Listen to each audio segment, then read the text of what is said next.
So you're building the app, people are using it, there's a lot of excitement around it, but you're not making a lot of money because these ads aren't really actually creating revenue.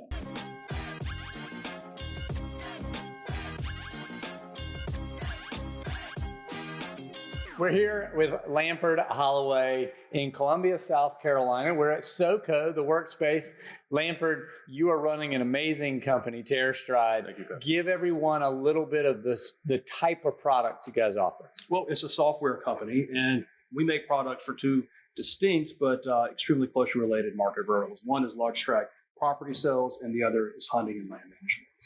And so you're really doing a lot for hunters and their ability while they're hunting to understand where they are and property boundaries and all these things, right? That's right, Patrick. Yeah, it's a social mapping app at its core. So you can mark up maps, drop lots of annotation, as we call it. So markers and roads and fields and streams, all the things that might matter. And then you can share those with others that you select, and they can edit that map and share it back with you. So you're all working off the same sheet of music. Your app, HuntStand, is so important to hunters. They love it. How many downloads at this point? We're at about 6.5 million right now. 6.5 million downloads. That's a lot of hunters in the world using your data to figure out where they are in the world and how they're going to hunt that day. So in your particular case, how did you start monetizing that? Well, Patrick, that was a struggle for a long time. When the app first started, which was back in 2013, by the way, we did what so many software companies so often do,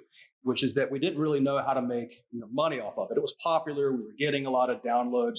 We knew we had something. I mean, the app quite frequently was in the top 10 sports apps on both Apple and Google. So we knew we had a winner. Yeah. Thank you. In terms of popularity and utility, but we didn't know how it was going to make money. So we did what most people do or used to do back then. Again, this is almost a decade ago, is we started selling ads. Slap some ads on it, right? That's so right. Just put some ad spots and how did you get the ads? Were you like physically going and selling ads, or That's you were right. using an ad network? We were. So we plugged into Google, and they have the open market exchange, and that's where you see all the ads, where if you Google cruise or whatever, you'll see ads on every website for cruises for the next 3 weeks. So you can plug into that, but the amount of money that you get out of those open market ads is pretty small. Yeah.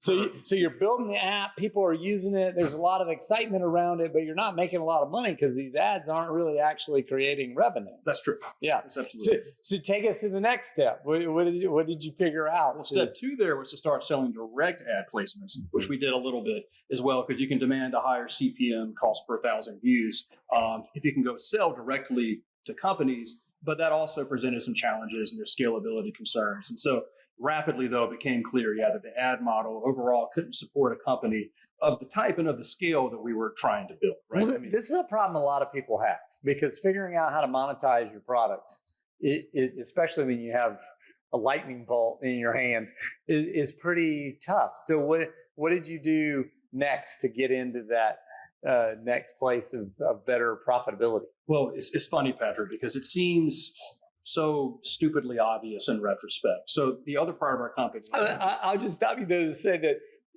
aren't those the best things, right? That whenever you figure something out and you're like, well, of course, that was obvious. But if you hadn't have seen it, we wouldn't be where we're at, right? Yeah, so it's so amazing that you guys, you found this thing. Yeah, and we had this data. So that second product that I mentioned, which is for land brokers, we had all the property information, private owner data for the country. We've been selling it to land brokers for a while. And then eventually we thought, hunters would probably uniquely care about this. Because when you're hunting, of course, obviously property boundaries matter, and they matter a lot more than if you're, say, hiking. Because when you're hunting, quite often you have a firearm or some other kind of weapon. There are a lot of, laws, regulations that relate to what you can hunt and when you can hunt and with what kind of weapon you can hunt. And so you really need to know where you are and where the boundaries are. And so we started selling that parcel data to the HuntStand user base, and it caught on. It was like wildfire. I mean, people really were gobbling this stuff up. And initially that subscription was only $12 per year. And we've expanded that, and it costs more than that now. It also does more than that now. Sure. But that was our first real foray, I guess, into a truly sustainable and scalable business model. Because, of course, with the team of engineers and the marketing budget that you need to grow and scale a company like this, you just can't do it off of ad revenue. It's just not possible. But so once we got this other revenue stream online, things started to snowball nicely. And we also have a solid retention rate.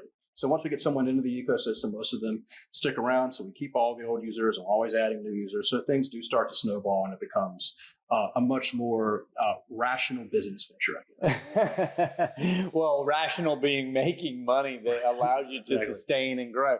So I love it. I appreciate you sharing it with us. Thanks so much, Lanford. Good luck on the success. Thank you very much. We can't do Entrepreneur Studio without our sponsors. Please support them because they're supporting entrepreneurship.